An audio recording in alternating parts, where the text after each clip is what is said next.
queridos alunos. É sempre uma alegria encontrar vocês por aqui.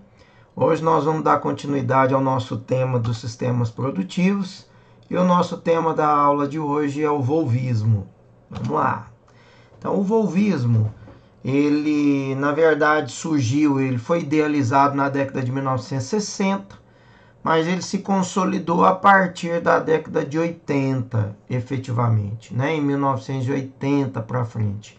Ele é um modelo aí de organização de trabalho dentro do pátio fabril, mas também é um modelo administrativo, uma forma de organização administrativa da produção de veículos, né?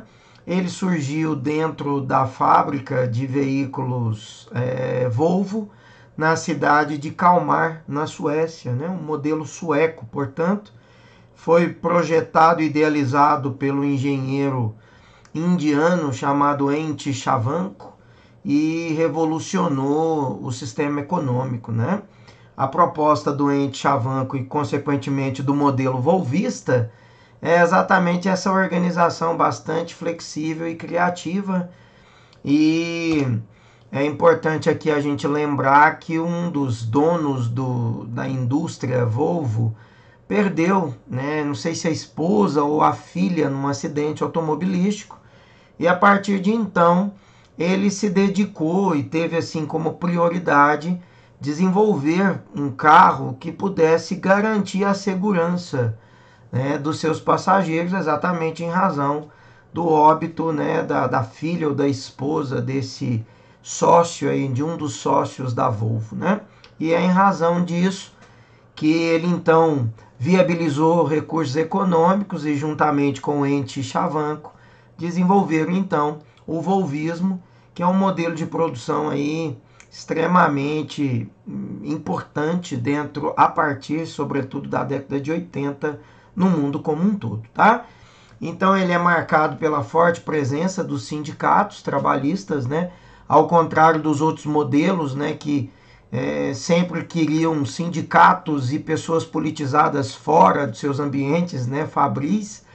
O volvismo não, ele chamou os sindicatos e o envolvimento de políticas trabalhistas para dentro das fábricas e, junto com os sindicatos, então idealizaram um modelo que pudesse viabilizar uma satisfação emocional, econômica, pessoal dos seus funcionários e, consequentemente, dos filhos, da esposa, de toda a família, né? No volvismo, então, o funcionário ele apresenta um papel diferenciado, bastante relevante, a partir da autonomia que ele tem, dessa representatividade que ele tem diante do processo de produção, né? Agregando valor ao produto final que ele está ali produzindo, né? Na indústria sueca, a mão de obra qualificada é vista assim como uma oportunidade dele obter um envolvimento mais avançado, né? E, consequentemente, dele ter uma visão mais ampla do sistema produtivo, poder contribuir muito mais e também de forma marcante para o processo produtivo e, consequentemente, ser uma peça assim vital, flexível, em que esse funcionário realizava várias tarefas, ele podia realizar várias funções. Ele não era um especialista em apertar parafuso ou colocar a capota de carro, né? Ele era alguém que conhecia o todo, né? Desde o planejamento até a execução das tarefas, né? Então, essa cultura organizacional que o volvismo desenvolveu, ele acabou valorizando assim de uma forma muito importante os experimentos da produção, né? A parte diretamente do trabalhador nesse sistema produtivo. E isso ao oposto, né, do que aconteceu, por exemplo, com o modelo taylorista, que considerava o trabalhador uma parte da engrenagem, né? Considerava um trabalhador um robô, uma peça qualquer, que não tinha muito valor, né? Nós já dissemos nessa videoaula, quando trabalhamos o taylorismo, nós dissemos com clareza para vocês que no taylorismo os ofícios manuais foram extremamente valorizados, e os ofícios intelectuais ficou para poucos, né? Você tinha ali o técnico, aquele que era o administrador, aquele que tinha a visão do todo, o planejador, e o restante era alguém que simplesmente se misturava com as engrenagens da fábrica, né? Então não tinha vida, não tinha personalidade, não era importante, poderia ser substituído a qualquer momento, exatamente porque os ofícios manuais poderiam ser executados por qualquer pessoa, sem mesmo ter ali um treinamento demorado para que pudesse assumir essas tarefas, né? Então, o volvismo trabalhou exatamente com uma ótica contrária dessa do taylorismo, porque supervalorizou o funcionário e também a sua família, né? Então, as características, né, do volvismo, olha, dentro, primeira evidência, a presença humana, né? Que vem a ser os detalhes dessa presença humana no volvismo? É valorizada, então, a participação do trabalhador no processo de produção, nós já explicamos isso. Esse trabalhador possui uma autonomia, né? Ele tem um conhecimento do todo. Ele não é alguém que vai desenvolver aquele papelzinho pequeno de só apertar parafuso, ou só passar tinta, ou só colocar pneu. Ele é alguém que conhece todo o processo produtivo, né? O trabalhador é muito valorizado, valorizado com salário bom, valorizado com treinamento, valorizado com plano de saúde, com escola para os seus filhos, o transporte que busca os seus filhos e que traz os seus filhos ao término da escola, planos de saúde adequados, a oportunidade que esse trabalhador tinha de fazer o trabalho em casa, o home office. Pensa bem, né? Na década aí de 60 já se pensava, né, no trabalho no home office, que hoje está em alta em razão da pandemia, mas o volvismo já trabalhava com essa ideia, né? O planejamento em reuniões em que a pessoa podia ali tomar uma cerveja ou mesmo chá, refrigerante, uma reunião em que se planejava a execução de tarefas ou que se lançava veículos de uma forma bastante envolvente, sem cobrança, sem rigidez, sem aquele formalismo das gravatas, dos ternos, né? Em reuniões de churrasco, às vezes, se estabelecia planejamentos, né, que trouxeram aí milhões, né, para os cofres do sistema volvista. Então, trabalhava de fato com uma nova metodologia, com uma ideia que hoje a gente vê em empresas como Google, né? Então a gente enaltece esse modelo aí, e o volvismo já tinha instaurado isso a partir da década de 60, né? Na Suécia, o trabalhador, então, ele é bastante valorizado, as ações dele, né, são planejadas dentro dos recursos humanos, os trabalhadores, então, se sentem motivados, engajados, porque eles se sentem partes de toda a engrenagem produtiva, de todo o pensamento produtivo, planejamento, execução, e não simplesmente como uma roldana dentro da fábrica, em que ele era confundido com uma peça sem muito valor, assim como o taylorismo pensou e, de certa maneira, o próprio Fordismo, né?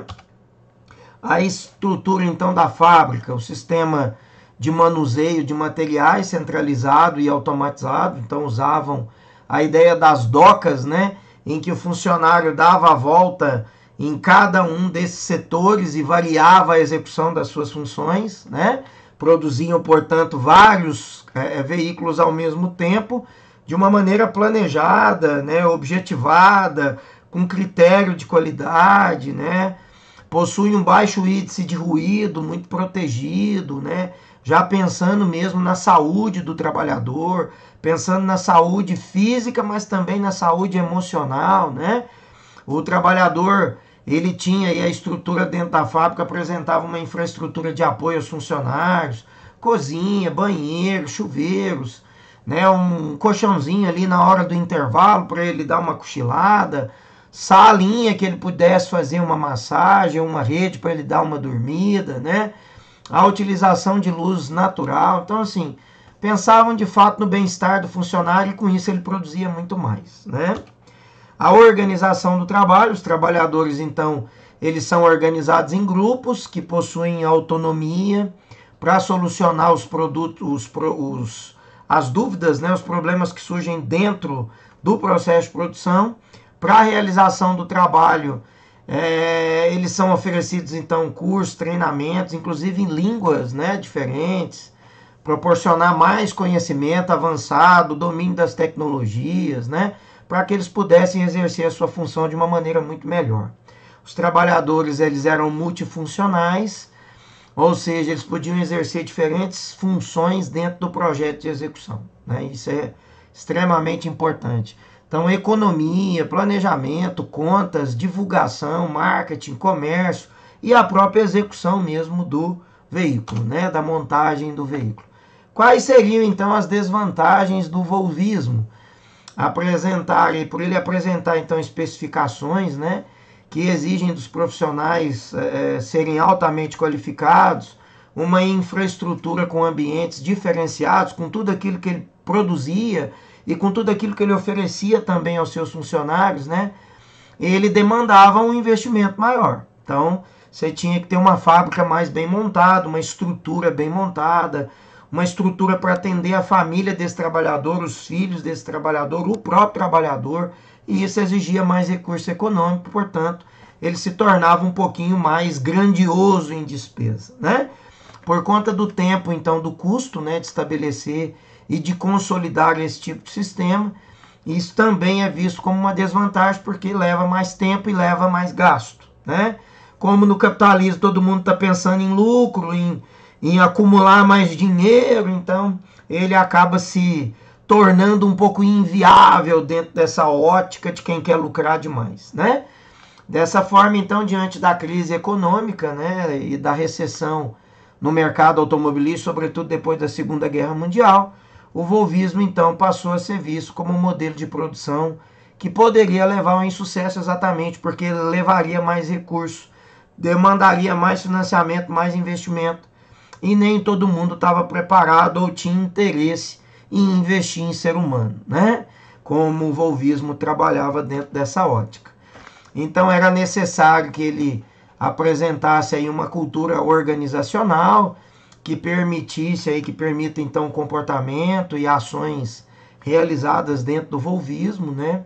Atualmente esse modelo ele é mais utilizado para pequenas empresas, ele já foi muito usado e ainda é usado também na montagem de navios, né, nos estaleiros, especialmente em pequenas empresas de tecnologia, né, e não em grandes fábricas. Esse modelo hoje é mais adotado, né? E o declínio então do volvismo, né, um dos fatores que mais levaram ao insucesso dele foi exatamente a crise mundial do petróleo. As fábricas, então, haviam surgido e evoluído, né, dentro dessa conjuntura econômica desfavorável. A crise do petróleo, consequentemente, levou a uma recessão do mercado automobilístico, uma queda, aí, uma baixa, né, de 30% de vendas de carro em grande, né, no mercado automobilístico, e entre 89 e 92. E isso adicionado aí, surgiram, então, os japoneses com o sucesso aí, né, dos seus veículos produzidos pela Toyota, né, que acabou inviabilizando também o volvismo, que era um modelo sueco. Fala-se que o modelo ele era muito característico para um modelo de característica, né, a característica do funcionário, né, do sueco em si. E, portanto, isso também teria inviabilizado para outros países, né? Que esse modelo se deu muito bem por conta da característica cultural do sueco, né? E que fora da Suécia ele não reinou assim, né, de uma maneira plena, exatamente porque iam lidar com pessoas com características, com formação e com cultura também diferenciada, tá? Mas isso pode ser também somente uma especulação. Na verdade, o grande declínio se deve, de fato, à crise do mercado e o pouco interesse de fábricas, o pouco interesse do capitalista em gastar mais dinheiro para produzir veículos que poderiam ser produzidos com custo menor e lucrar a mesma coisa ou até mais, né? Então, eu acredito que com certeza esse tenha sido mesmo o grande fator desfavorável para que o volvismo não fosse assim tão adiante, né? Mas é importante, sobretudo pelo investimento que ele fez no funcionário, na família dele e na satisfação, né, no nível de satisfação do funcionário, para que ele pudesse produzir com esmero, produzir feliz, né? Se sentir parte daquela estrutura, e isso consequentemente vai aumentar sim os rendimentos inclusive porque, junto com a participação dos sindicatos, os funcionários também tinham parte no lucro, né? Mais uma razão para que dono de empresa não quisesse levar o volvismo adiante, né? Porque os funcionários tinham participação nos lucros e normalmente os donos das empresas, os grandes grupos econômicos, querem lucrar cada vez mais, né? Numa visão muito mais tacanha, né? E não querem dividir participações com quem ajudam e contribuem de forma marcante para o progresso desse negócio e o sucesso dessa marca, né? Eu fico por aqui. Eu espero que vocês tenham gostado de aprender um pouquinho mais aí do volvismo. Façam os exercícios que seguem essa aula e eu aguardo vocês para outras aulas que nós faremos aí adiante, tá? Um grande beijo, tudo de bom, se cuidem.